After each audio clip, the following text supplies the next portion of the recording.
buenas noches, queridos amigos. Esperamos de todo corazón que se encuentren muy bien en donde quiera que ustedes nos escuchen. Los saludamos con enorme gusto y con inmensa gratitud por regalarnos su compañía en este espacio. El día de hoy dedicaremos el programa de esta noche a charlar sobre un tema que seguramente resultará de gran interés para todos nosotros, ya que se refiere a la preparación y presentación de la Declaración Anual de las Personas Físicas. Es altamente probable que ustedes ya estén enterados que el pasado miércoles 22 de abril, ya por la tarde-noche, el SAT vía Twitter dio a conocer su comunicado de prensa 012/2020, cuyo contenido lo podemos resumir en 2 puntos. Primero, derivado de esta pandemia del COVID, la enfermedad ocasionada por el coronavirus SARS-CoV-2, el SAT habilitó una página web, la cual la identificaron como satit.sat.gov.mx.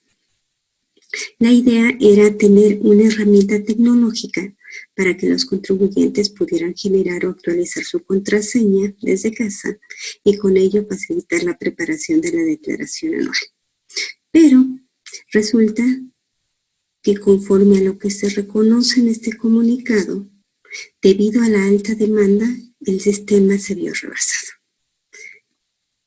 Esto, aunado con el hecho de que con fecha 21 de abril se declaró la fase 3 de la emergencia sanitaria por el COVID, este comunicado también deja plasmada la decisión de extender el plazo para que las personas físicas puedan presentar su declaración anual 2019 hasta el 30 de junio de 2020.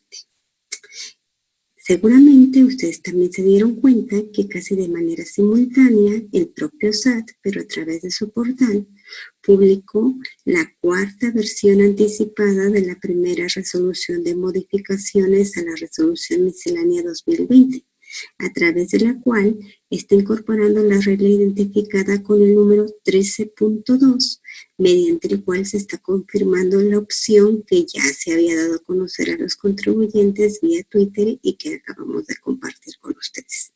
Por lo cual, este comunicado reforzado con la publicación de la versión anticipada de la primera resolución de modificaciones, confirman la facilidad existente hasta el día de hoy para que los contribuyentes personas físicas puedan presentar su declaración anual a más tardar el día 30 de junio de 2020. Resulta, como complemento de lo que les estamos comentando, justamente esta regla a través de la cual se está dando la ampliación de plazo o la prórroga o la opción para que las personas físicas puedan ejercerla y presentar su declaración a más tardar el 30 de junio, se está incorporando a un título también de muy reciente incorporación. Estamos hablando del título 13. Al cual se le denominó disposiciones de vigencia temporal de la emergencia sanitaria por el virus SARS-CoV-2. Este título recién había sido incorporado el pasado 15 de abril, pero a través de la 3ª versión anticipada a la primera resolución de modificaciones. Bueno, dicho lo anterior, creo que ya tenemos el panorama completo del por qué estamos hablando. ¿Por qué resulta interesante estar retomando este tema tan importante de la presentación de la declaración anual?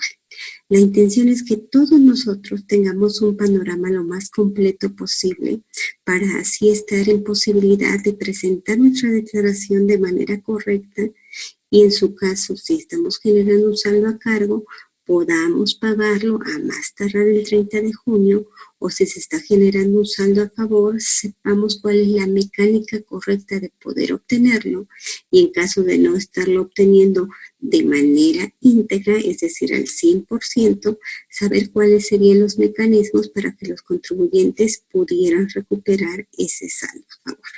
Y yo creo que podemos tomar como punto de partida el artículo 31 del Código Fiscal de la Federación. creo que resulta conveniente remitirnos a la fuente original, es decir, la disposición aplicable de manera generalizada a todos los contribuyentes. Si bien es cierto que esto es aplicable a todo el universo de contribuyentes, existen reglas y facilidades específicas para las personas físicas que vamos a ir compartiendo en el transcurso de la charla. Pero bueno, ¿qué es lo que nos indica el artículo 31 del Código Fiscal de la Federación? Que todas las personas que estemos obligadas a presentar declaraciones lo debemos de hacer a través de los medios, formatos electrónicos y con la información que señala el SAT. En este caso no habría mayor confusión porque el único medio que existe hoy en día para presentar la declaración anual es la herramienta que está disponible en el propio portal del SAT. No hay otro medio por el cual nosotros pudiéramos estar presentando nuestra declaración anual. Ahora bien, ¿cuál es la regla general para el envío de esta declaración? Conforme al artículo 31 del Código Fiscal de la Federación que estamos comentando, todos los contribuyentes debieran de enviarla utilizando su firma electrónica. Sin embargo, otra vez volvemos a mencionar que existen reglas específicas para personas físicas que vamos a comentar para que en caso de que optaren por ejercerlas, las conozcan y tomen la mejor decisión. Ahora bien, si resultare impuesto a pagar, el artículo 31 nos dice que la regla general para realizar el pago de las contribuciones que nos resulten a cargo debe de ser a través de transferencia electrónica de fondos. Sin embargo, también existen facilidades para las personas físicas de la forma en cómo pueden realizar los pagos que también vamos a comentar.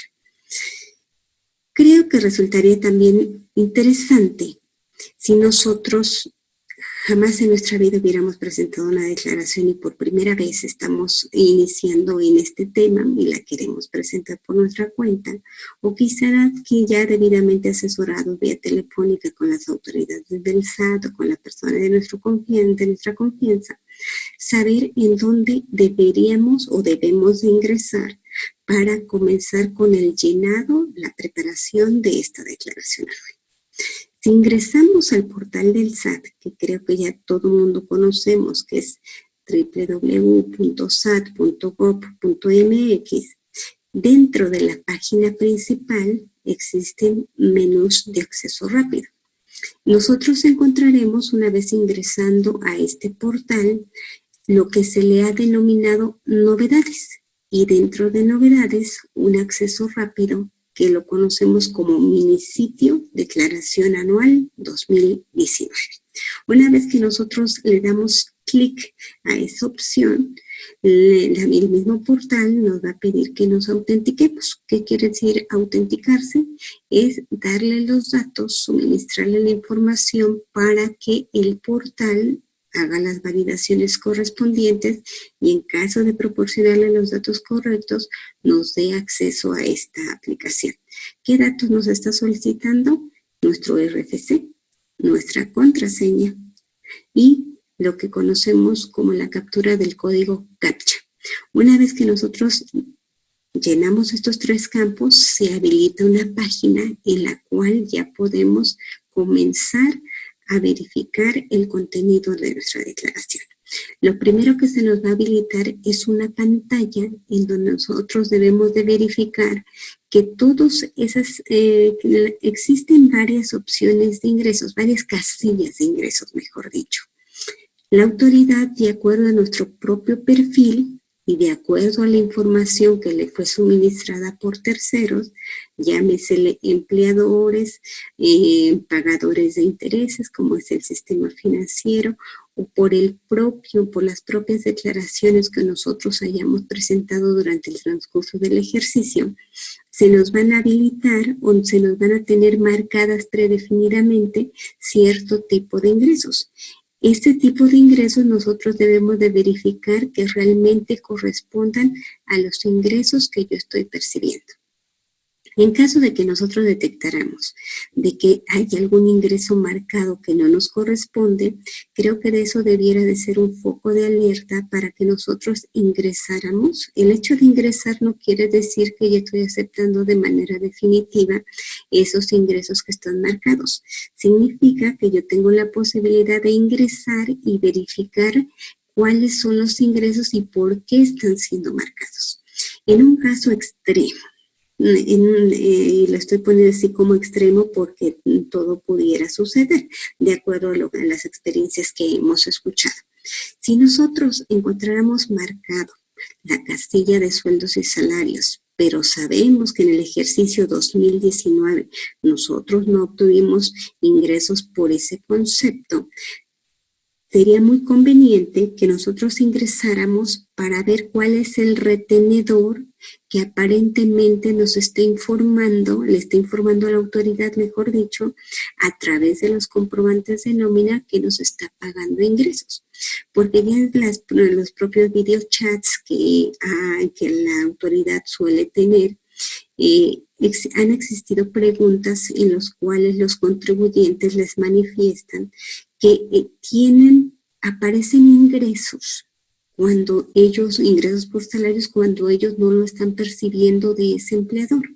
La autoridad lo que ha sugerido en esas charlas es de que resultaría conveniente, uno, cerciorarse que efectivamente no sea un olvido del propio trabajador, de que por haber sido a principios de año, quizá ya se le olvidó que recibió algún tipo de ingresos, o quizá solamente recibió el pago de la PTU y en consecuencia por eso está habilitado ese campo de sueldos y salarios.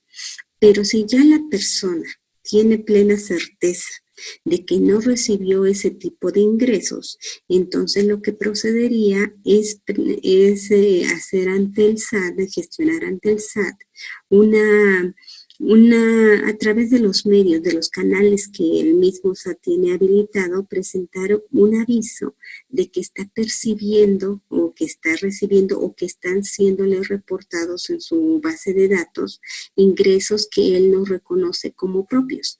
A través de este reporte y de suministrarle la información del RFC del supuesto empleador que le está pagando este tipo de ingresos, la autoridad ya tendría elementos como para avisarle a este tercero, a este supuesto retenedor, a este supuesto pagador de sueldos y salarios, la aclaración correspondiente.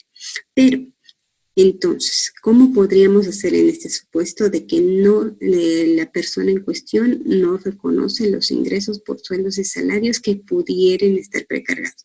Pues simplemente ingresamos al apartado correspondiente y los eliminamos. Pero insisto, debemos de darle el debido seguimiento para verificar que efectivamente no correspondan.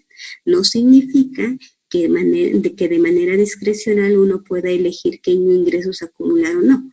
Nosotros, para efecto de la acumulación y de la preparación de nuestra declaración anual, debemos de ser muy respetuosos de las leyes fiscales, tener conocimiento pleno de cada uno de los artículos, que significa estar observando dependiendo del capítulo en el cual nos ubiquemos y del cual estén derivando los ingresos que vamos a manifestar en nuestra declaración anual. Bien, entonces ya estamos en el paso de que ya ingresamos, ya nos autenticamos, ya revisamos qué ingresos vamos a manifestar en nuestra declaración anual. De todo esto, ustedes seguramente van a encontrar mucha información precargada. Y como les comentaba, ¿cómo se obtiene esta información precargada? Pues de muchas fuentes.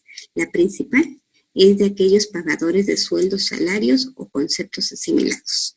Porque recordemos que ellos tienen la obligación de llevar a cabo un timbrado, así se le conoce comúnmente, un timbrado que no es más que la elaboración de un comprobante fiscal, un complemento de nómina, a través del cual plasma todos los ingresos y todas las retenciones que se le están efectuando a un trabajador o a un asimilado.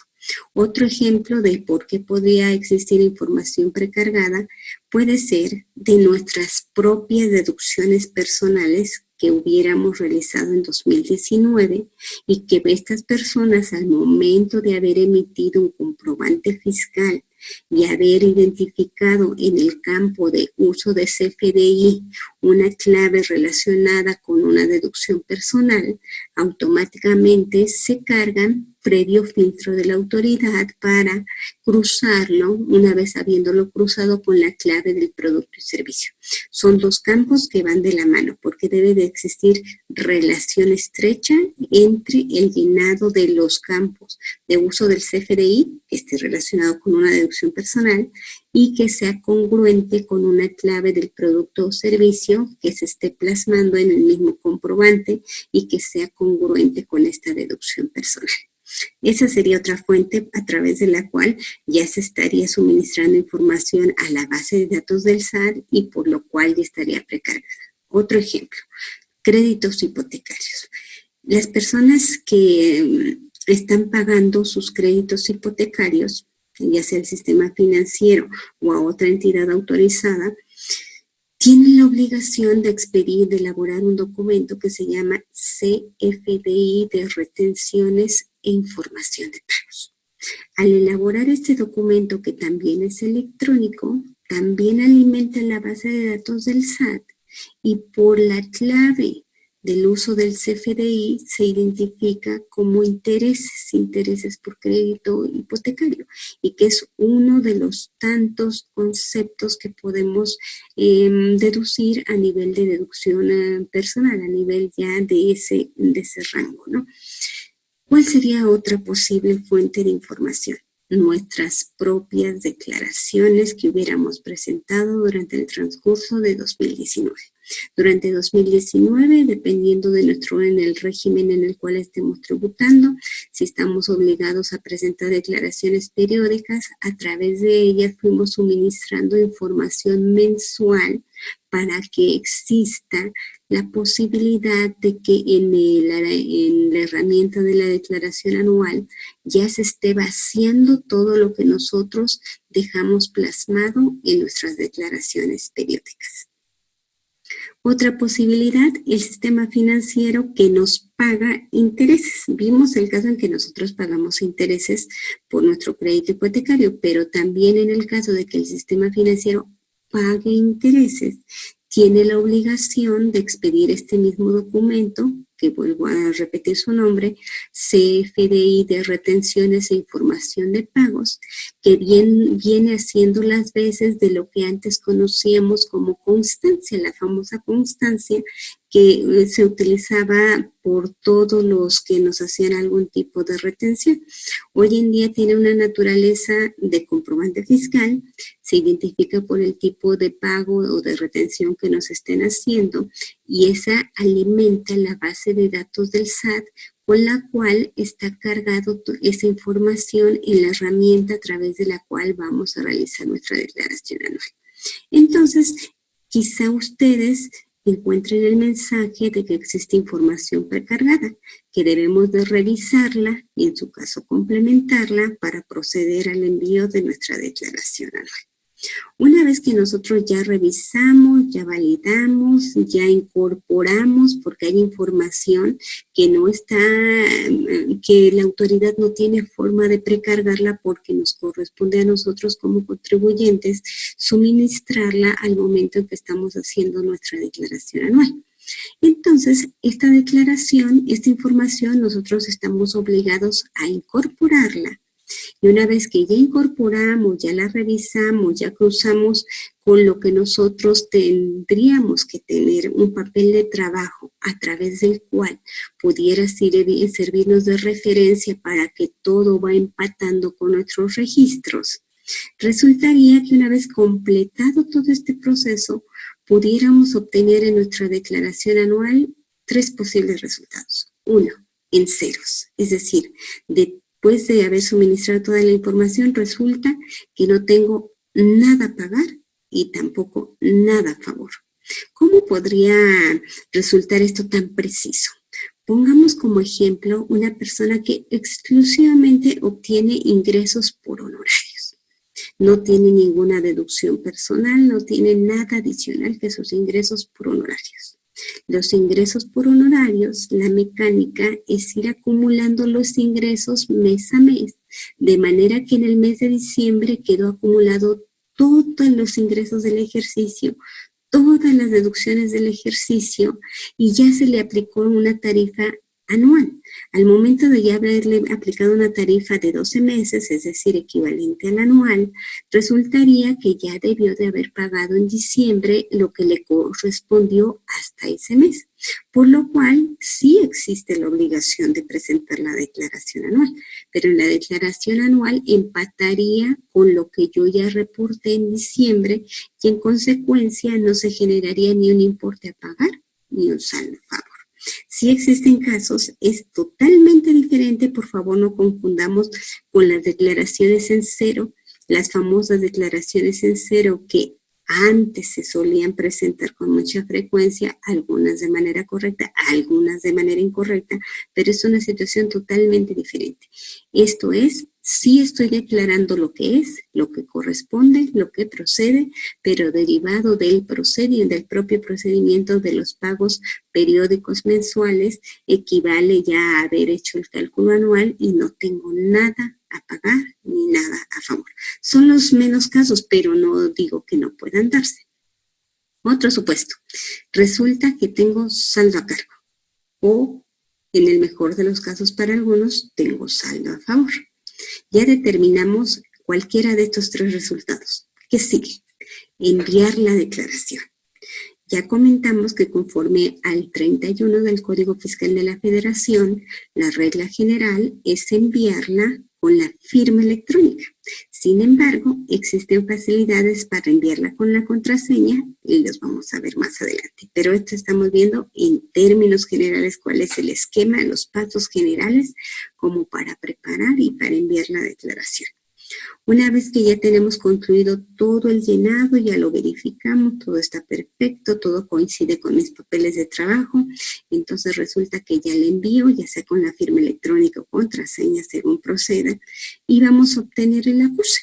En el acuse, si tenemos saldo a cargo, va a generarse lo que se le conoce una línea de captura o una línea de pago a través del cual procederemos a pagarle a la autoridad lo que hubiéramos determinado, o el propio acuse nos va a decir el saldo a favor que generamos.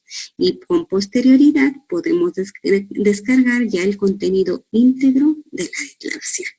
Entonces ahí concluiríamos con los pasos generales. Pero ahora vamos a cada caso en particular. ¿Qué pasaría si yo tengo impuesto a cargo?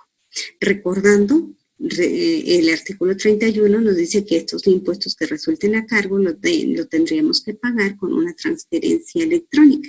Sin embargo, existe una facilidad contemplada en la resolución miscelánea, en la regla 2851, en la cual las personas físicas pueden realizar sus pagos de contribuciones, ya sea con efectivo, tarjeta de crédito, tarjeta de débito o cheque personal. ¿A quiénes les aplicaría esta facilidad? Aquellas personas que realicen actividades empresariales, pero que sus ingresos en el ejercicio inmediato anterior no excedan de 2.421.720. O personas físicas que no realicen actividades empresariales y que sus ingresos en el ejercicio inmediato anterior sean inferiores a 415.150. Repito, es una facilidad. Si por comodidad, si por la época por la que estamos atravesando les resulta más fácil o más conveniente hacer transferencia electrónica, lo pueden hacer. Pero también algunos portales están habilitados para realizar el pago con tarjeta de crédito, si eso es lo que les conviene o si eso es lo que decide hacer el contribuyente. Pero debemos de aclarar de que no todas las instituciones de crédito están autorizadas para recibir el pago con tarjeta de crédito o de débito. Conforme a lo que marca la regla 2120, las instituciones de crédito autorizadas como auxiliares por la Tesorería de la Federación, siempre y cuando cuenten con la infraestructura y servicios, pueden recibir el pago de impuestos federales a cargo de personas físicas, ya sea con tarjetas de crédito o o débito. Es decir, deben de estar autorizadas para la recepción de este pago de impuestos federales. El impuesto sobre la renta que se está generando en la declaración anual es un impuesto federal. Entonces se encuadraría perfectamente en la facilidad establecida en esta regla 2.1.20.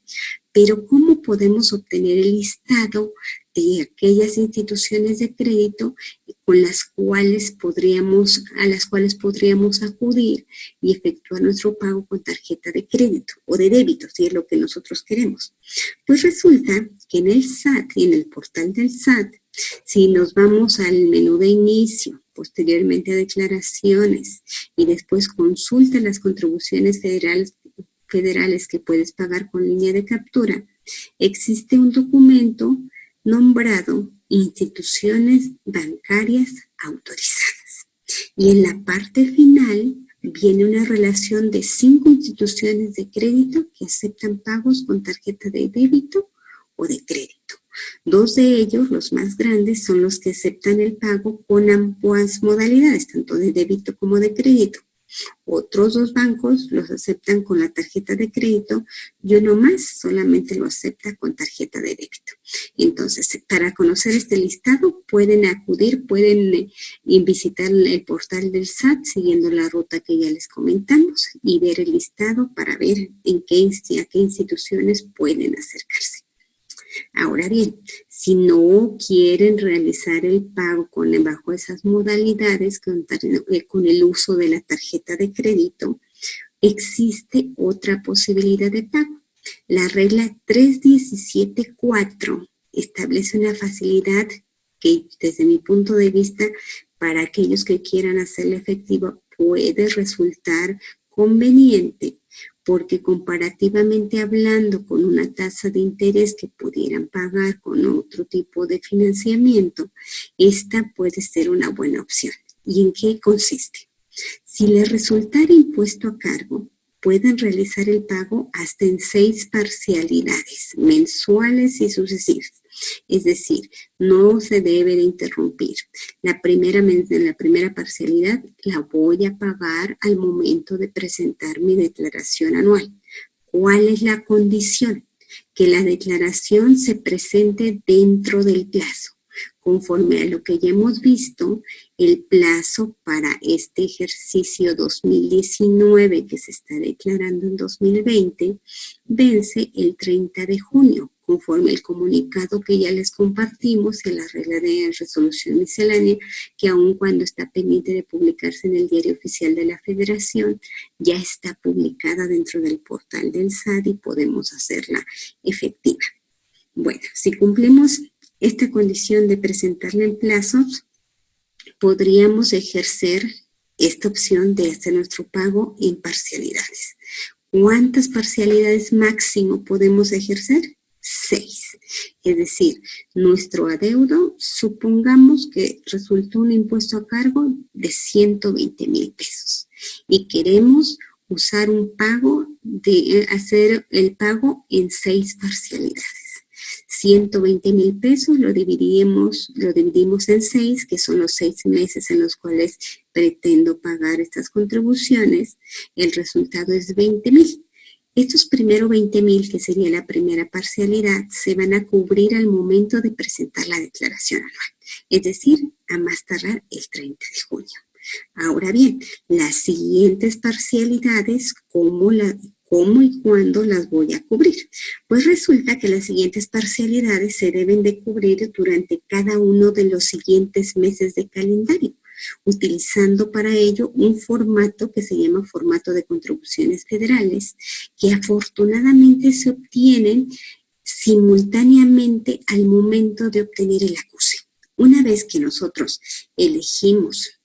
primero determinamos un impuesto a cargo, elegimos que queremos pagarlo en parcialidades, enviamos la declaración. Al momento de enviar la declaración y obtener el acuse, automáticamente se están generando estos formatos electrónicos que se están desplegando. Pero si por olvido, por omisión, porque no los vimos, no los recuperamos en este momento, podemos recuperarlos con posterioridad, simplemente volviendo a ingresar a la aplicación y yendo al menú correspondiente para obtener estas líneas de captura para nuestros siguientes pagos. Ahora, ¿son tipo meses sin intereses? No, sí tienen un costo financiero, pero afortunadamente, como les comentaba, creo que es muy competitivo si lo comparamos con otras fuentes de financiamiento. ¿Cómo se calcularían las siguientes parcialidades? Pues las siguientes parcialidades, si ya pagamos 20,000 en la primera, en la declaración anual, nos quedarían 100,000. El total a cargo de nuestro ejemplo que estamos poniendo era de 120,000. Le restamos los 20,000 que ya pagamos al momento de presentar la declaración anual. Los 100,000 restantes se dividen entre un factor que esta propia regla nos da a conocer. Tomando el ejemplo de 6 parcialidades, el factor es de 4.8164. Es decir, estos 100,000 pesos que quedan pendientes de cubrir, los divido entre 4.8164 y resultaría que mis siguientes mensualidades fijas serían de 20,762.39.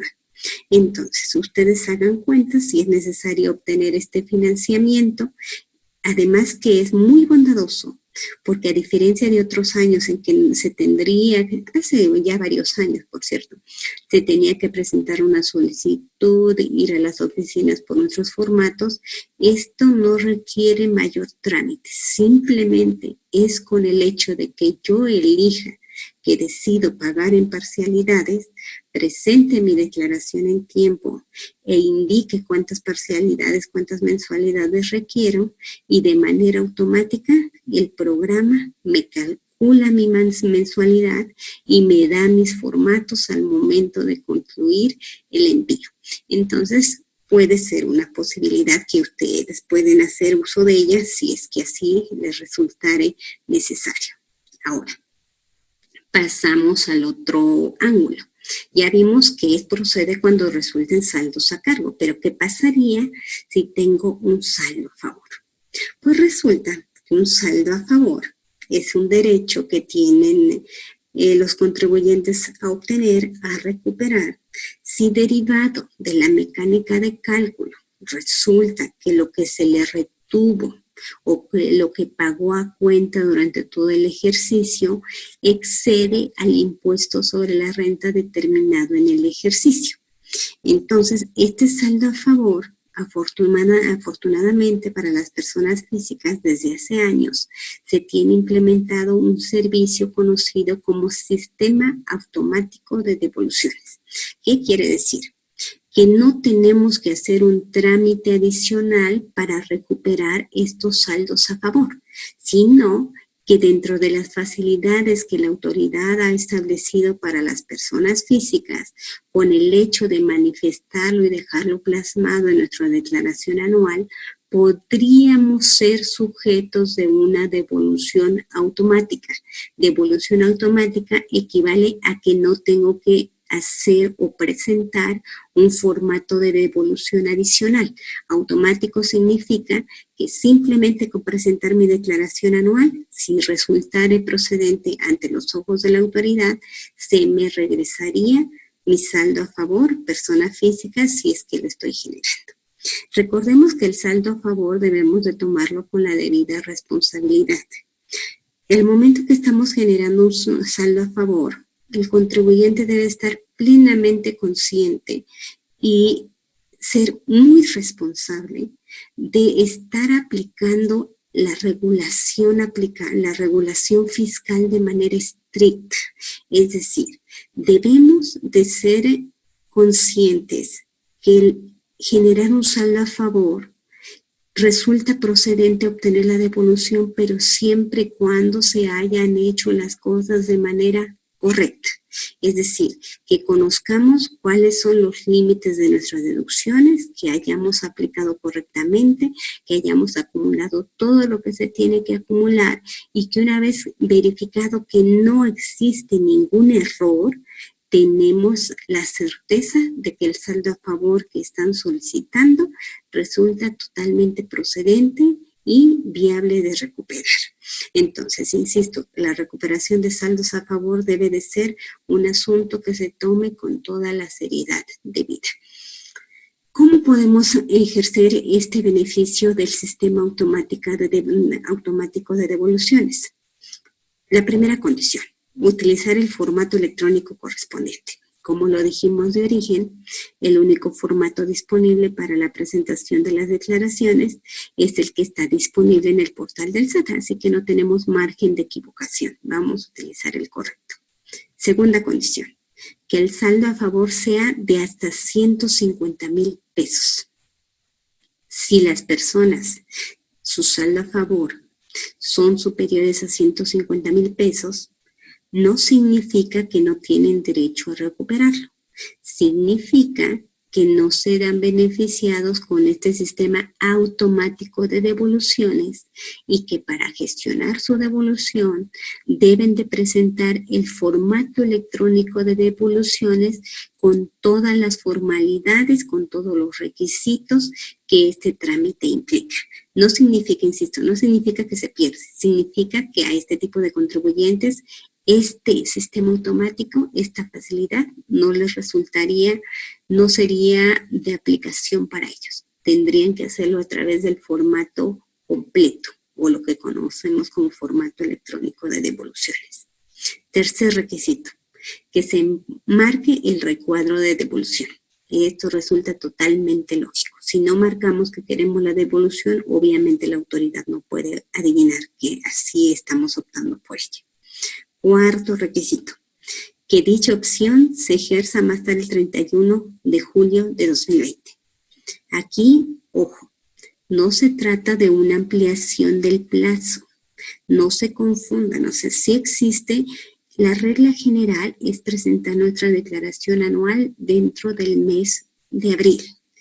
Por esta emergencia sanitaria que el país está atravesando, se hizo necesario establecer una mecánica, una ampliación, mejor dicho, una ampliación de plazo para que los contribuyentes puedan presentar sin contratiempo su declaración anual y a la vez podamos ser respetuosos de la sana distancia que se está marcando como necesaria para poder atravesar de la mejor manera esta emergencia sanitaria.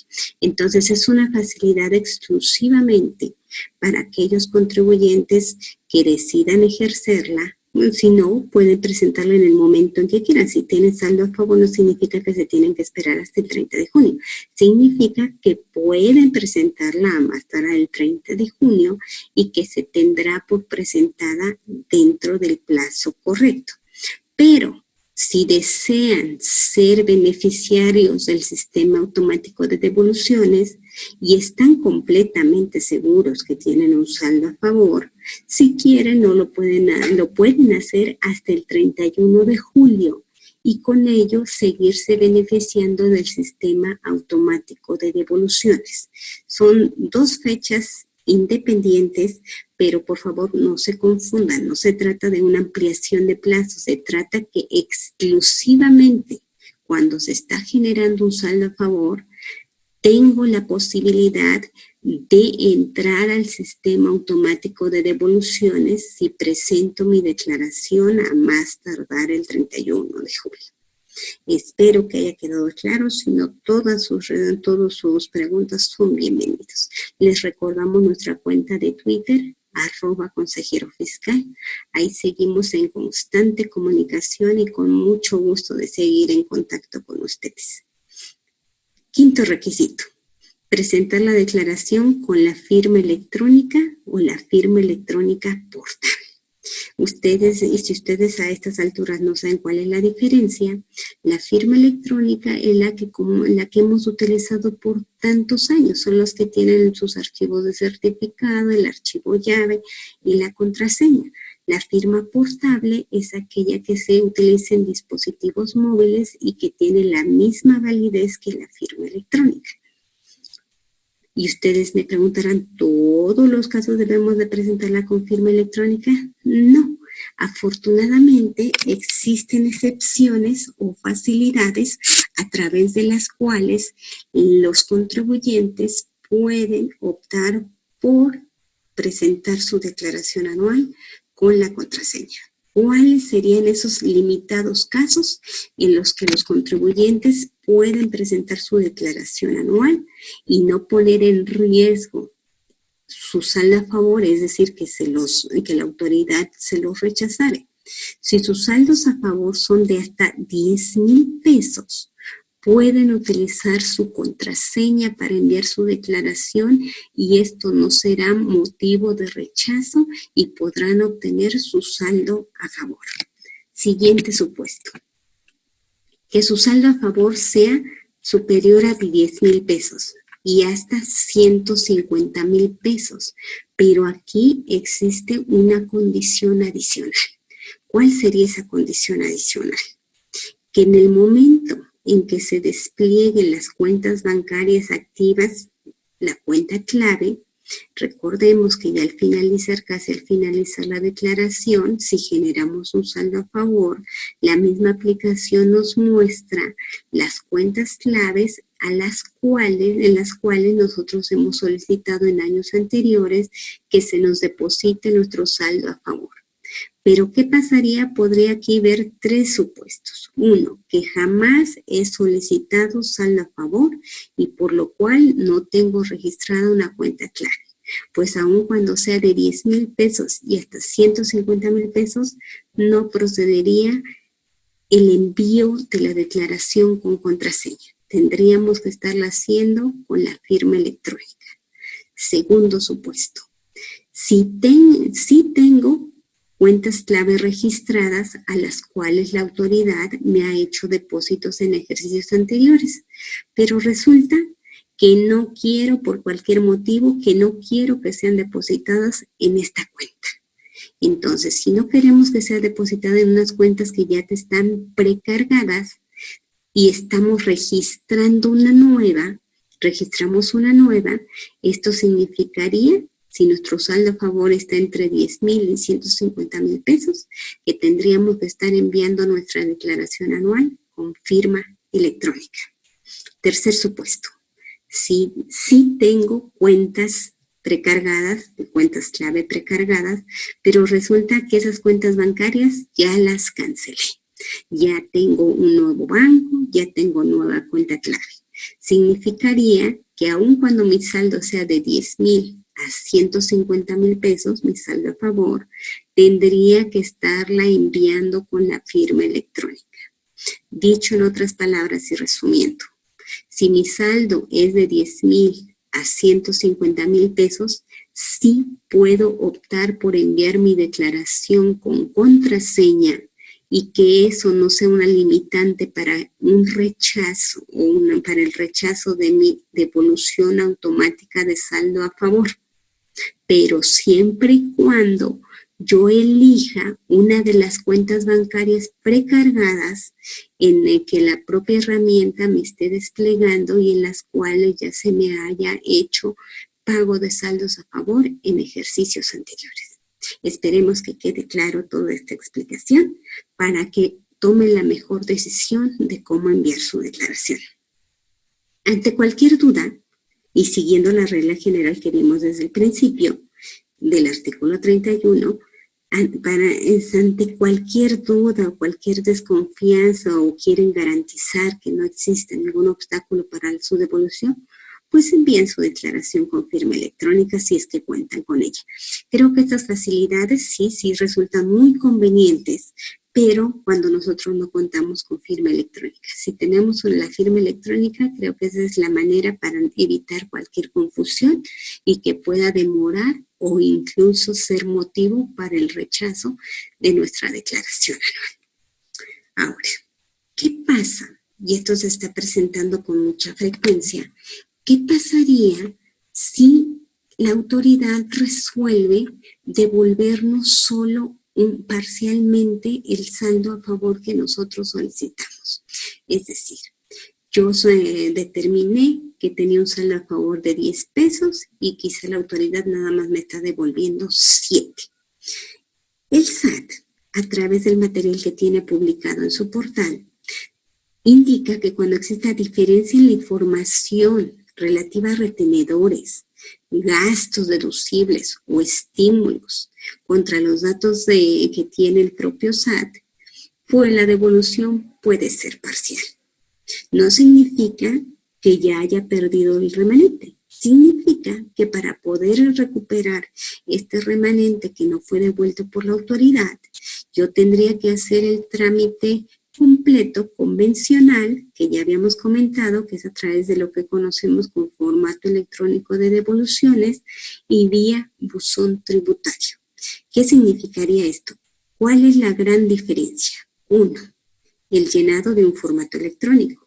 2. Tener que adjuntar toda la documentación soporte que el mismo formato electrónico de devoluciones me obligue a adjuntar para que la autoridad tenga elementos de que proceda o no la devolución. Y 3, que necesariamente voy a tener que contar con la firma electrónica, porque este trámite, si bien es cierto, podemos ingresar al buzón tributario con la contraseña, para el envío, no importando el monto del saldo a favor que estemos reclamando, tendríamos que contar con la firma electrónica. Esa es la gran diferencia entre la mecánica, la facilidad de devolución automática y tener que utilizar el formato electrónico de devoluciones. Ahora bien, también comenta, dentro del mismo material que publica, que para cierto tipo de contribuyentes, y en específico los que hemos visto que han tenido este tipo de situaciones son los que obtienen ingresos por salarios únicamente, es decir, son ingresos por salarios con ninguna otra combinación, es decir, no obtienen ni ingresos por intereses, ni por arrendamiento, ni por nada, exclusivamente por salarios. La autoridad dentro de esta misma herramienta les está dando a conocer lo que llamamos como propuesta. Es decir, conforme a los registros que tiene, el mismo SAT ya hizo el cálculo. Ya prácticamente le da una sugerencia. Mira, tu saldo a favor o saldo a cargo es de tanto. ¿Lo aceptas o no? Aquí volvemos a hacer énfasis en que no es cuestión de conveniencia. Si ustedes están conscientes que el saldo a favor que les está sugiriendo es mayor al que corresponde, por responsabilidad tendrían que no aceptarlo y hacer las correcciones correspondientes y aceptar únicamente el saldo a favor que resulte procedente. Porque no significa, recuerden que esto no significa que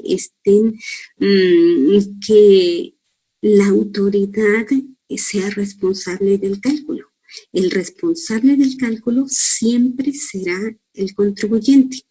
Y de hecho, en el mismo material que publica el SAT, dice que las declaraciones de saldo a favor que sean autorizadas a través de la devolución automática están sujetos a 1. Compensación de oficio de los créditos fiscales firmes que pudiera tener a cargo el contribuyente. Hay inconsistencias en la clave que pudieran ser detectadas por la Tesorería de la Federación. Pero lo que no se les debe de olvidar es esto último, a revisión posterior por parte de la autoridad. La autoridad sigue teniendo facultades, las mismas facultades, y la responsabilidad es totalmente del contribuyente. Por lo cual también aceptar una propuesta tiene su grado de responsabilidad de estar conscientes de que efectivamente ese es el saldo a favor que corresponde. Por lo cual, Aquí se hace la anotación. Cuando se proporcione, cuando se acepte la propuesta, ahí no hay riesgo de que te devuelvan parcialmente. Ahí la devolución será total. Pero insisto, no es cuestión de conveniencia. Es cuestión de tener la certeza de que efectivamente es un saldo que nos corresponde y que tenemos derecho o que el contribuyente tiene derecho a recuperar. ¿Qué otra situación podemos comentar respecto de los saldos a favor? Creo que pudiéramos intercalar los casos en los cuales la devolución automática no va a proceder, independientemente del monto que ya vimos, que si es superior a 150,000 pesos, definitivamente no procede. Hay otros supuestos que también están contemplados para que la devolución automática no aplique. ¿Y cuáles son? Si durante 2019 tienen ingresos en copropiedad, sociedad conyugal o por herencia.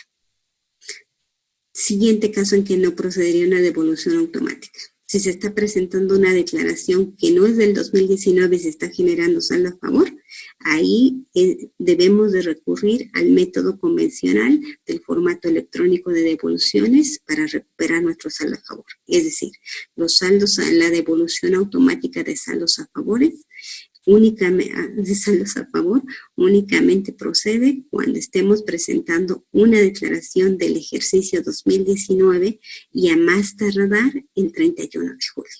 Siguiente supuesto en el que no procede la devolución automática. Cuando se utilice contraseña, habiendo estado obligado a hacerlo con firma electrónica. Siguiente supuesto. Si tienen revocados sus certificados de sello digital o firmas digitales, o se encuentran en una relación de contribuyentes incumplidos y condonados que estén publicados en el portal del SAT. Siguiente supuesto. Si el contribuyente, una vez que presentó su declaración y manifestó un saldo a favor, procede a presentar su formato electrónico de devoluciones. Es decir, no se va a duplicar las devoluciones. O se esperan a que obtener la devolución automática o lo van a recuperar a través del formato electrónico de devoluciones. Entonces, quizá porque el contribuyente es muy impaciente e inmediatamente quiso garantizar la obtención de su saldo a favor y presentó su formato electrónico. Entonces, el seguimiento ya no va a ser a través de la devolución automática. El seguimiento va a ser a través del formato electrónico de devoluciones. Siguiente supuesto. Cuando el contribuyente se le olvidó elegir la opción de devolución. Volvemos a insistir, la autoridad no tendría forma de saber que el contribuyente está optando por la devolución en este caso. Y último supuesto, cuando la declaración se presente con posterioridad al 31 de julio. Obviamente, vimos que la fecha límite es 31 de julio, en consecuencia, ahí se cierran las puertas para el proceso de devoluciones automáticas.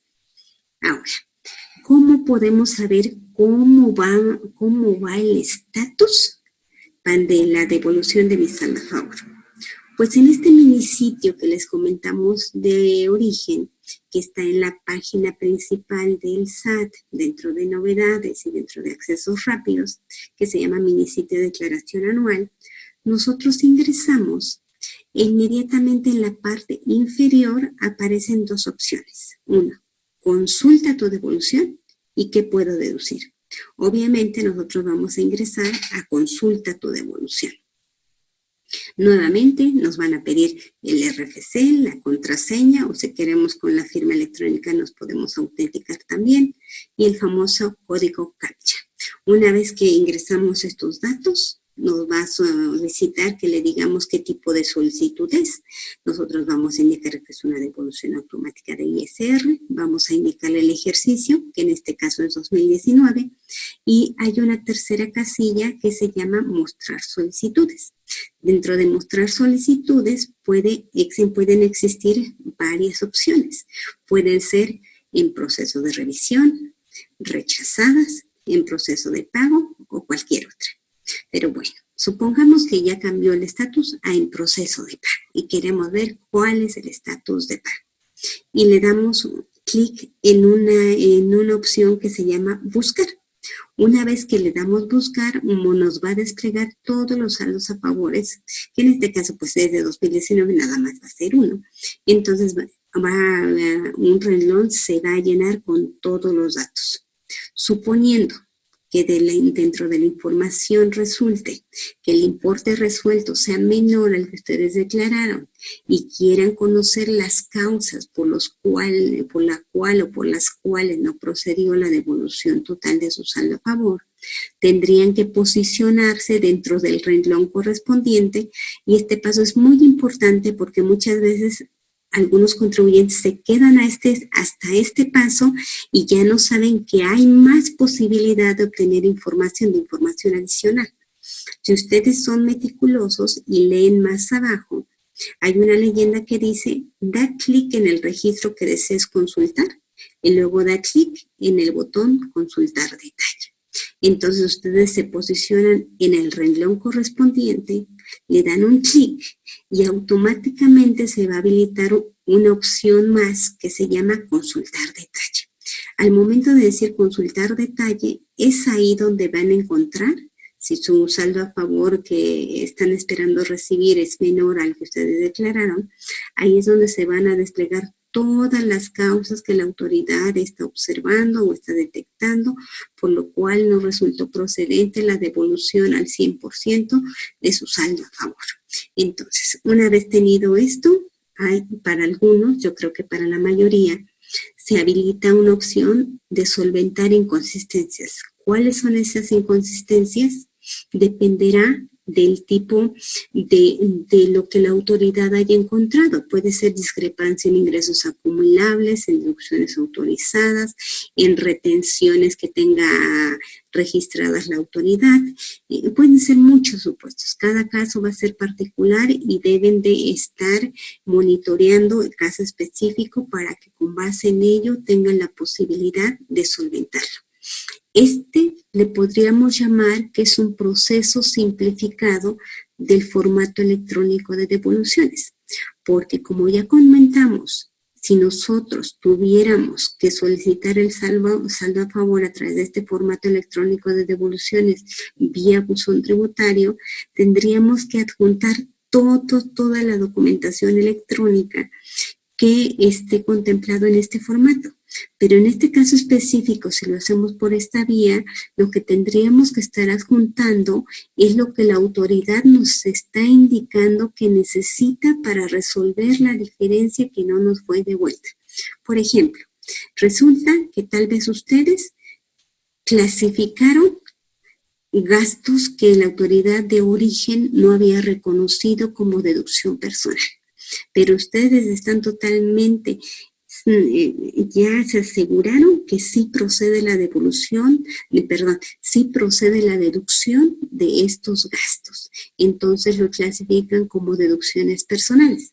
Al momento de hacer esta clasificación, como ya no va, el filtro ya no va a pasar porque no es el mismo importe que la autoridad ya había validado, entonces seguramente les va a solicitar que incluyan sus comprobantes electrónicos de estas deducciones que adicionaron, y quizá también les pueda solicitar que comprueben la forma en cómo fueron pagadas, porque recordemos que para que proceda la deducción de un gasto personal, de un gasto médico en particular, esto debió de haberse hecho con un medio identificable, es decir, no haberse hecho con efectivo. Pudo haberse hecho con transferencia, con cheque, con tarjeta de crédito, con tarjeta de débito. Pero si fuera efectivo, recuerden que en ningún caso podría ser deducible.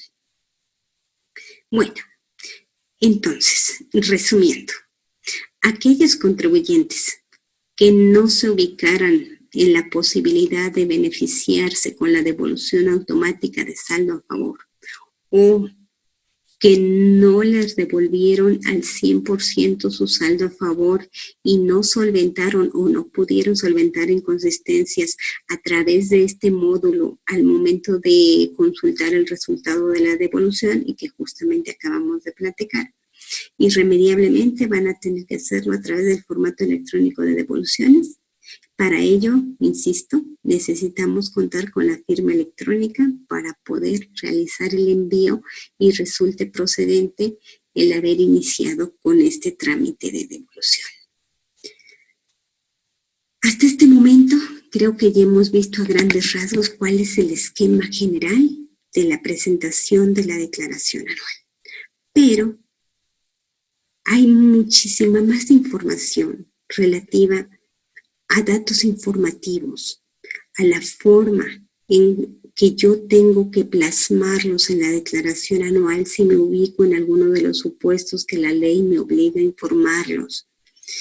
¿Qué posibilidad tengo, dependiendo del tipo de régimen en el cual se ubiquen los ingresos que yo obtuve en 2019, de que si en algún momento obtuve pérdidas, si lo puedo aplicar con algún otro ingreso? Esas ya son reglas específicas dependiendo del capítulo al que corresponde. Y por lo cual creo que podríamos concentrarnos en ella.